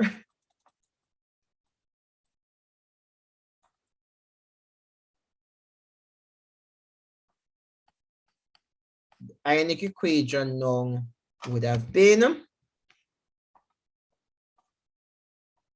remember, I only show the ions that are involved. It would have been Cu 2 plus aqueous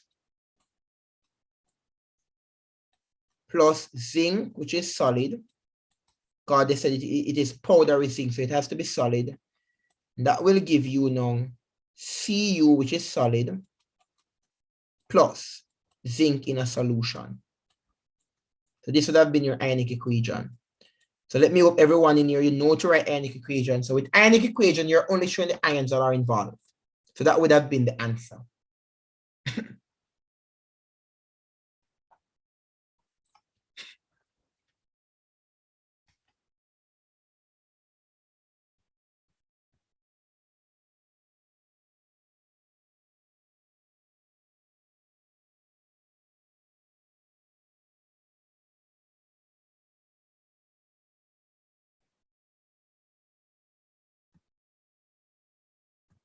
All right. Good. So we're all on the same page here. So let me close that and go back to the question.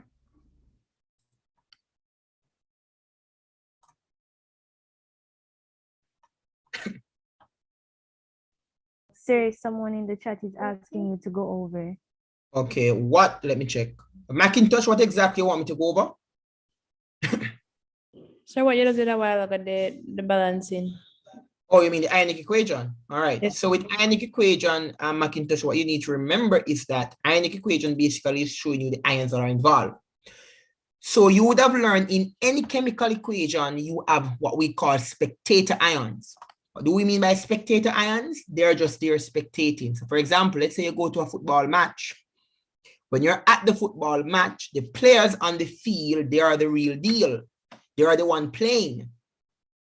They are the one running up and down. They are the one who might get injury because they need to win a match. Those people who are in the grandstand and the bleachers, those are what you call the spectators. They're not really involved. They're not really involved in what's going on, right? The players are the ones involved. So now, same thing with a chemical equation. You have what we call spectator ions. They are not involved in the reaction.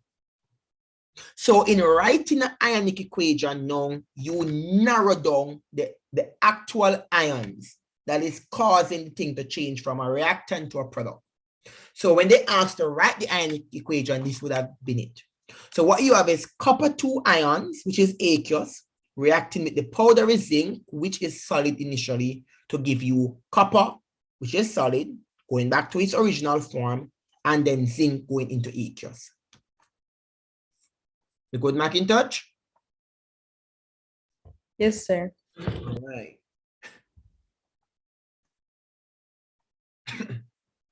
Romara, did I answer your question? You asked me, you were saying go over as well, so did I did it for you too? Yes, sir. Yes, All sir. right. Answer my question. Good. All right. And then on the last question for question 1 is this. Tara, as a sample of sodium chloride, which became contaminated by a small amount of sand and iodine crystals, list the steps that Tara should perform to remove the iodine and sand from the mixture in order to obtain pure sodium chloride. So here we are looking at a question, people, which is dealing with what? Separation of mixtures. So here the question is saying that, look, Tara has a sample of sodium chloride. So for example, let's say at home. So let me go into your kitchen, young people. So let's say in your kitchen, your mother put some salt in a cup.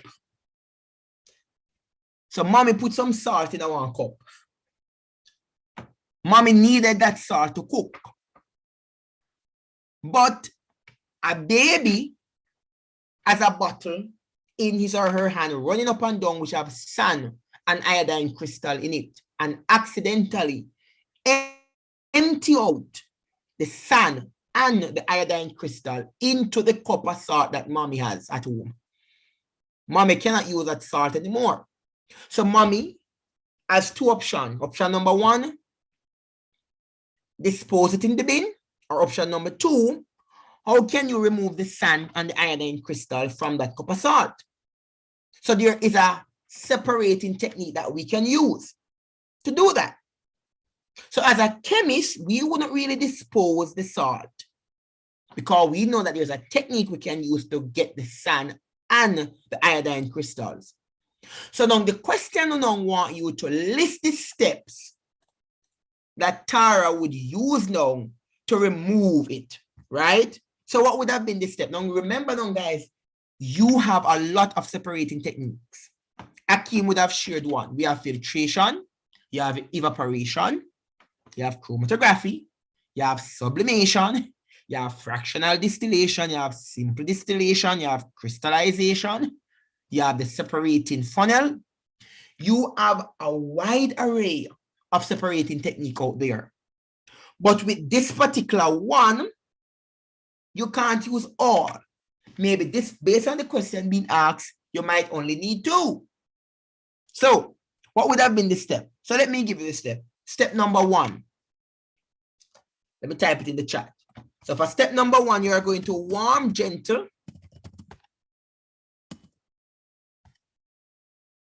Warm gentle. And the iodine sublimed. So that's step number 1. Oh, sorry. Think I'm sending a direct message. Hold on, everyone. So step number 1 is warm, gentle, and the iodine sublimes. And I'm sure we all know what sublimes mean. So why do you warm? You warm it to get rid of the iodine crystals. Good? So you're going to warm the mixture to get rid of the iodine crystal first. Once you get rid of the iodine crystal, what does that mean? The sand particles are still there. You need to now get rid of the sand. Step number 2 now is that you're going to add water to the remaining mixture. So we get rid of the iodine by warming.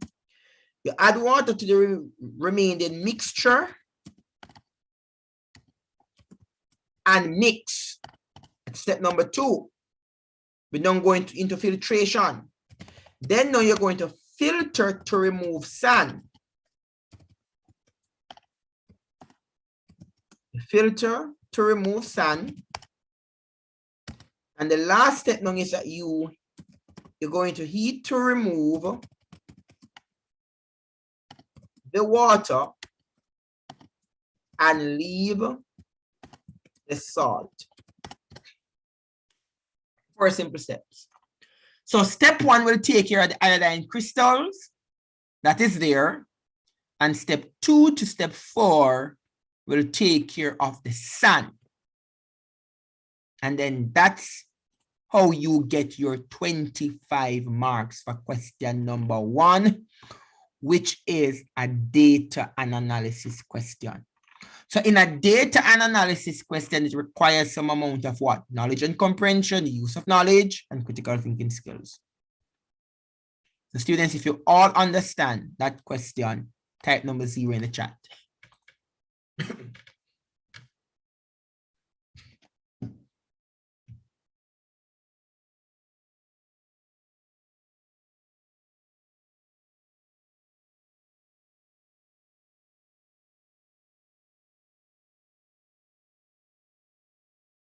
All right, good.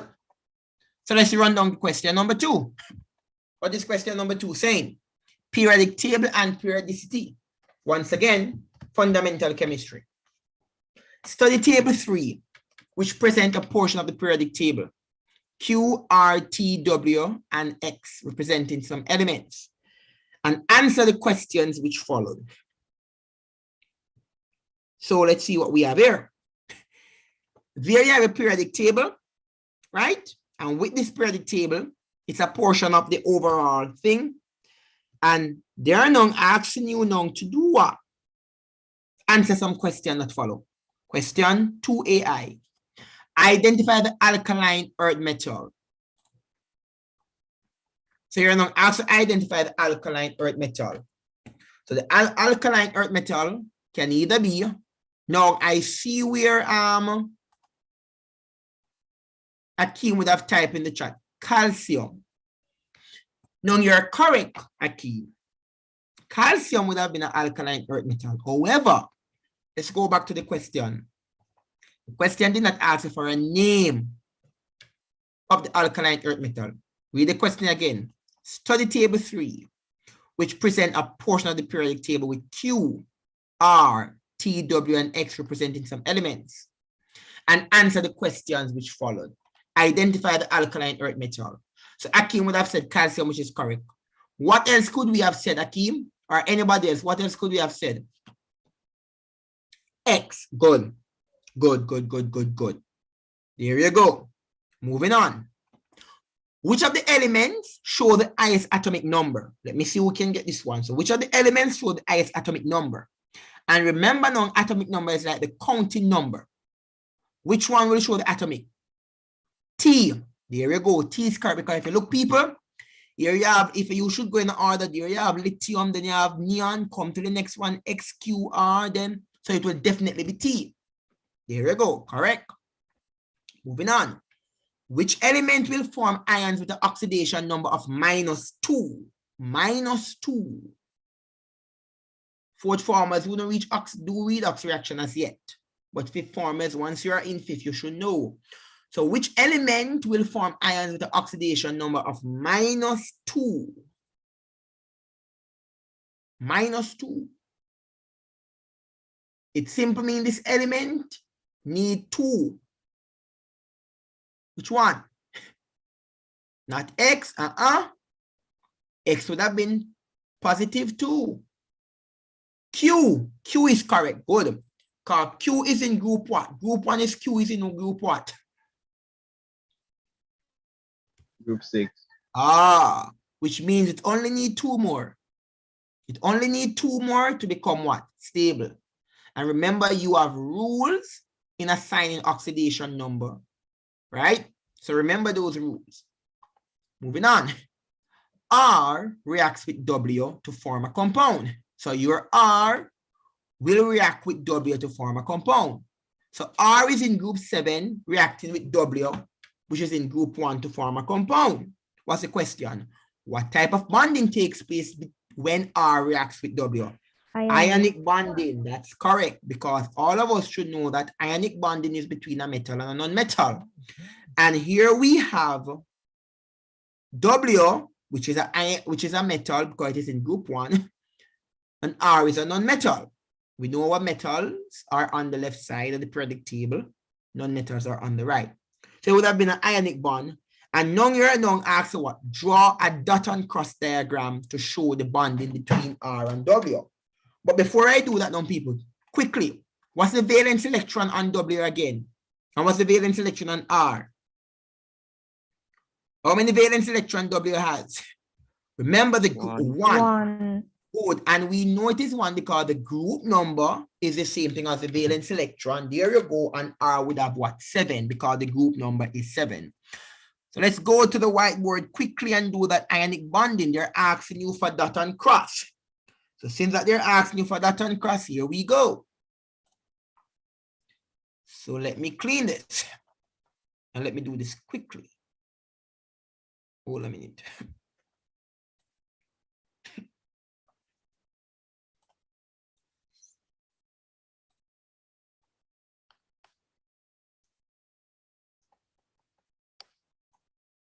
So what are we going to have? So we're going to have here, we have our W. This is the answer for dot and cross, right? So here we have our W, which would have 1 electron on the outer shell. Here is your cross first, plus you're going to have your R. And we know that our electrons, they arrange in what? Pairs. So here you have 1, here is your dot now, 1 dot, 2 dot, 3 dot, 4, 5, 6, and 7. We know that in an ionic bond, metal lose electrons to become stable.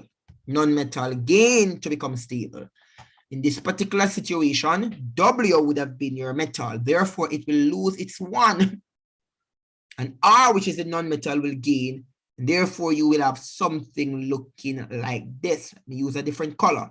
So here you have that electron going over there, right? Then now you will have your arrow. So what do you have now on this side? Here you have W. Put it in this box. W would have lose 1. So because it lose 1, it become a positive ion, which is a cation. And then here you have what we call your R. You are in the middle. 1, 2, 3, 4, 5, 6, 7. And let me use a different ink to show the gain. Here you gain 1. Hence this would have been minus. And that's what you're asked to draw. So you can go ahead and copy that.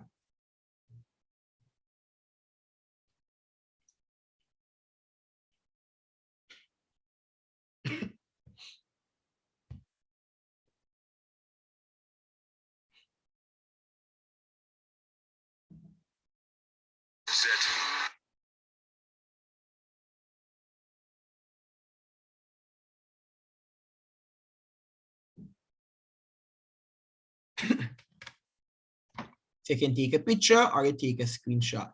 Good. Let's now go back to, oh, it's almost 3 o'clock. All right. Next question, people. So we would have done that. Next question. R reacts vigorously with water to form a solution. Now, guys, let's go back to the question. R is a what? So R is in group 7. What name do we assign to group 7? Halogen. There you go, Tiffany. They are called halogens. All right, good. So here they are saying that now R will react vigorously with water. And when R reacts vigorously with water, it forms a solution. A gas is evolved. They said a gas evolved. What would you observe when the solution is tested with red or blue litmus paper? So this is what you're going to put. Red litmus turns blue. So that gas which will evolve, right? And this is something you would know. So this is knowledge and comprehension. So the gas which will evolve, it will turn your red litmus to blue. If it's a blue litmus paper alone, it remains unchanged, right? It will remain unchanged. So red litmus turn blue, blue litmus remain unchanged. And do we know the name of that gas? Because remember, you only have 2 elements in group 7, which is gas at room temperature. What's the name of the 2 elements? Chlorine. Chlorine. Good. Moving on. Then they ask you now to describe a suitable test to identify the gas evolved. So if you're asked to describe a suitable test to identify a gas evolved, simple. Let me type it in the chat. So this is what you would write for that question. What you're going to do is that you're going to hold a lighted splint, and this you can find in your concise book when you go to inorganic chemistry.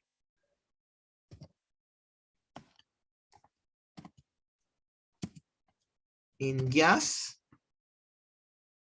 that's step 1. You're going to hold a lighted splint in gas, and then the flame goes out with a pop sound.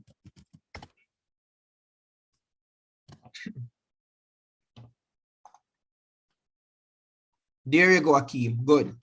All right.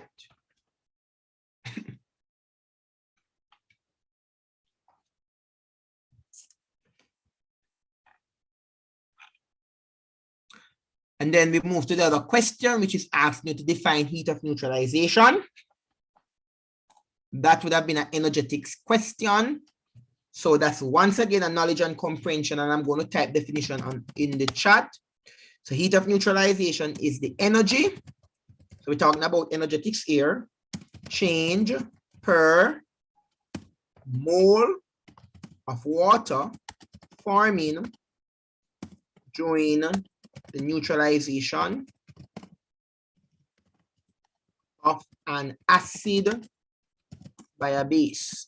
Good. So that would have been energetics, enthalpy. Good. That's the definition you would have given. And then if we move to the other question, it is asking you to, we need to complete at least 50% of the paper, people. So we're going to push for that. The next question is, the equation below represents the reaction between a strong acid and a strong alkalis. So here we have equation 1. Hydrochloric acid reacting with sodium hydroxide give you sodium chloride plus water. And here you have nitric acid reacting with potassium hydroxide giving you potassium nitrate and water. So here we have a strong acid reacting with strong alkalis. What the question is asking you to do now, which is simple. Write the ionic equations to represent one of the reaction. So let me isolate the first one. So let me show you how you do this one, young people. So I want you to pay attention. So I'm going to look at the first equation here. And the first equation is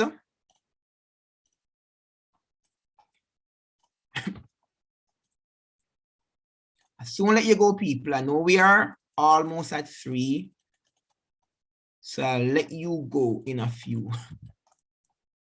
But let me show you how you write ionic equation. First and foremost, you need to know what the general equation is. So it was HCl, hope you're seeing that marker, which was aqueous, plus sodium hydroxide. I'm going to work with the first equation. And that gives you NaCl, which was aqueous, plus water. So in writing an ionic equation, the first thing you need to do is to identify your spectator ions. Once you identify your spectator ions, you eliminate them. So for example, for sodium, for hydrogen chloride here, what are the 2 ions that will make it up? it would have been your H with a positive charge, which is Chlorine. plus your Cl. So basically, you're isolating the individual ions that are making up the compound itself. And then for the other one here now, it would have been your Na plus, which is also aqueous, plus your OH minus, which is also aqueous. Then you put your arrow. In this one here, you have your Na plus as well, which is aqueous, plus your Cl minus, which is aqueous, plus your water, which is liquid. What are the spectator ions? Simple put, your spectator ions, they have similarities. So they look the same. Chlorine. Chlorine is one, because if you look at chlorine on the left, it is the same thing as chlorine on the right. So you eliminate that. Sodium as well. Sodium. There you go. So what are you left with now? H plus, which is aqueous here, plus OH minus. And if you realize now, these ions are totally different because you only have one H plus and one OH to give you water. So this is the answer at the bottom. So this would be the ionic equation. So everybody should know how to write ionic equation now. So you use a general, identify the individuals, and then you arrive at your big one. So that would be your answer. So take a screenshot.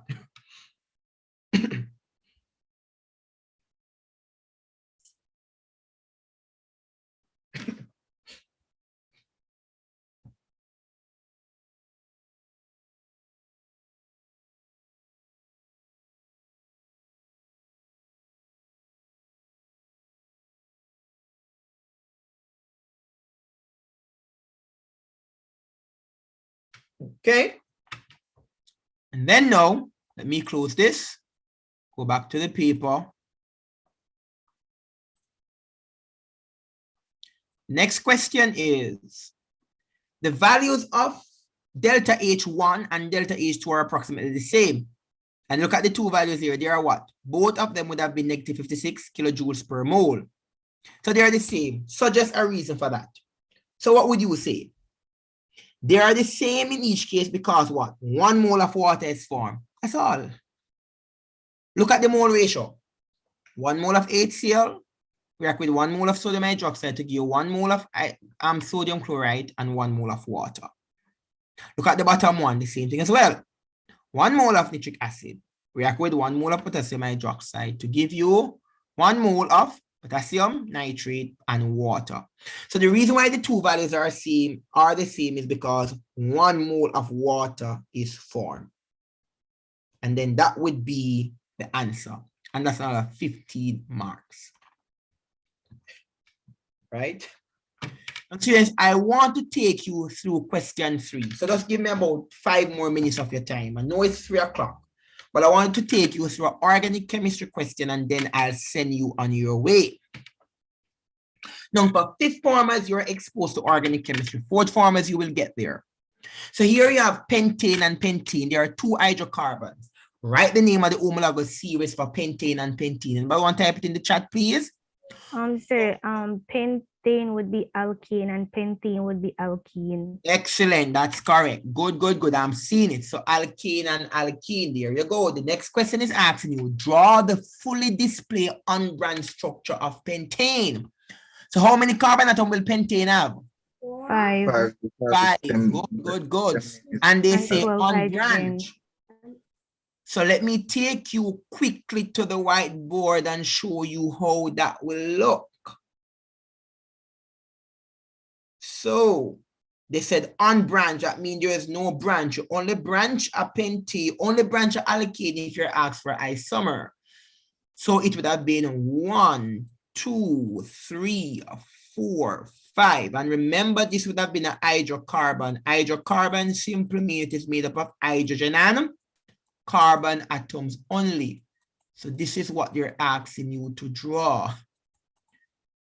And then the molecular formula here would have been C5H what, people? Want to tell me quickly? 12. Good.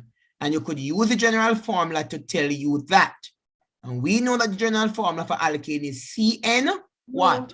H2N plus 2. Here 2. we go. Excellent. So that would be, this is what they're asking you to draw for that question. Let me go back to the other question now. And then the other question here now is asking to do what?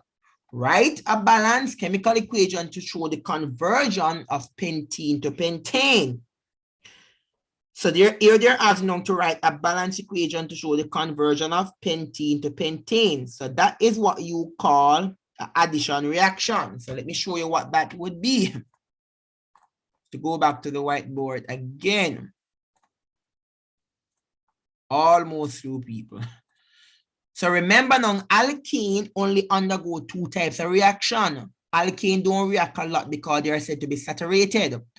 But they will burn in oxygen to our air, or they will undergo substitution. So when the question is asking you to show a chemical reaction of basically you converting pentene to pentane, it is what we call a addition reaction. So alkene undergo addition reaction. So that would have been C5H12, which is a formula for pentene, reacting with hydrogen, 2 hydrogen. It's an addition reaction with hydrogen. So this is gas.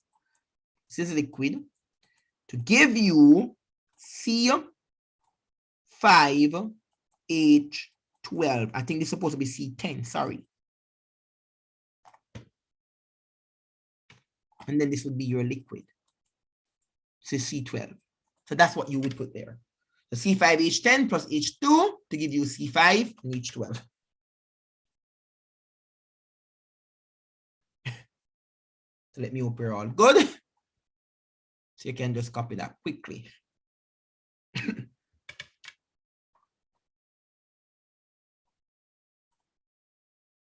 We go back to the question, which is define the term structural isomerism. We know this. We know that what it has the same molecular what?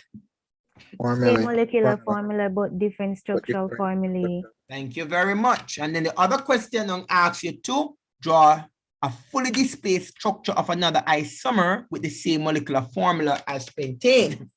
Any two. And then they ask you to name it. So pentane can have actually 2 of them. So let me show you what the 2 would look. Remember now, people, when you're asked to draw isomers, remember the rule for isomers: no mirror image, no bent version. That's the general rule. No mirror image, no bent version. And I'm sure your teacher would have, elaborate on what those things are. So if I should draw 2 isomers of pentane, my first one would be something like this. Let me show you. So I would say 1, 2, 3, and 4, and then put it here, 5. So here we have a branch. And remember, alkane show branch when you're doing isomer. And then you would put on your H's. That could be one. Another one you could draw would be like this: 1, 2, and 3, and then you put 2C here. And then you put on your hydrogens. So due to time, I'm not going to put on my hydrogens, but you know that you would put on your hydrogens there. Any of these 2. So if you're asked to name it now, people, remember, in naming, you start with the longest continuous chain first. So I would name this chain first that I'm highlighting here in yellow. 1, 2, 3, 4. 4 carbon atoms, so that we call it what? Butane, right, people? Yes, sir. Yes, sir. Good. And then you have 1 branch group, which we call what? Methyl, right? And then Yes, sir. you need to identify the position in which that branch group is attached to, and you number so you get the lowest possible number. So if I should number from 3 left to right, 3 methyl butane. good. So it would have been 2 methyl butane. Good. That's the name for the first one. If I should number it from left to right, then it will get 3.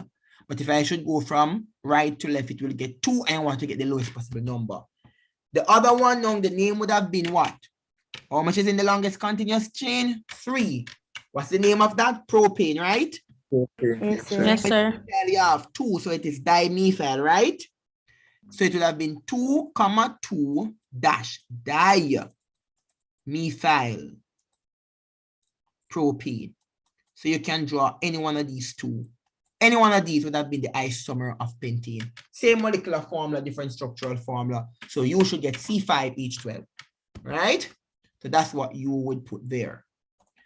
And then the other couple of questions to come now would have been, good, what chemical test maybe use to distinguish between pentane and pentane? So you want to distinguish between pentane and pentane. What kind of test we can use?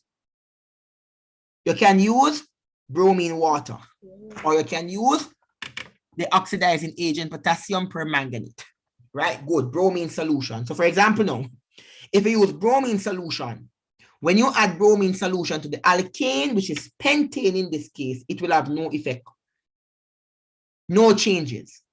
But when you add your bromine water to your pentene, it will definitely have a change, which it will change from reddish brown solution to colorless. Excuse me, sir. Yes? Sir, another way to distinguish between an alkane and an alkene could be like burning it in air, right? Both can be burned in here. So you can't use that to distinguish between them. Okay, sir. Good. So the ideal way to distinguish between them would have been using the bromine solution. And with the bromine solution, the alkane, when you add it to the alkane, it will have no effect on it. But when you add it to the alkene, it will definitely have an effect on it where it changes from reddish brown solution to colorless. You can also use potassium permanganate. If you add potassium permanganate, which is purple in color, to alkene, it will have no effect on it. But if you add it to alkene, it will change from purple to colorless. And the last and final question is, state one use of the following. What's the use of pentane? It can be used for solvent or as a fuel. And then for pentene, it can be used as a monomer. Monomer in a case that it is unsaturated, so it can be used as a monomer for a polymer.